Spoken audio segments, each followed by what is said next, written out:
How to recover your deleted Facebook account. Hello everyone, my name is Smile, and in this video I'm gonna show you how you can recover your deleted Facebook account.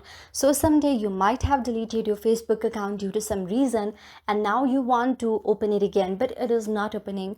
Then how you can solve this problem is you can reactivate your account. So if you have deactivated your account for 30 days or deleted your account, then you can simply open it if it is less than 30 days.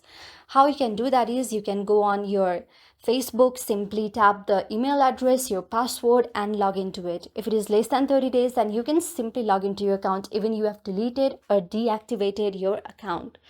So if not done, what you can do is simply go on the help option of Facebook and you can send your problem through your email as well as email. Also you can send it through the report a problem from Facebook and report your problem, what your problem is, and that you want to reactivate your account again. By doing this, the Facebook might solve your problem by sending a feedback after a few hours or some days, and this might solve your problem.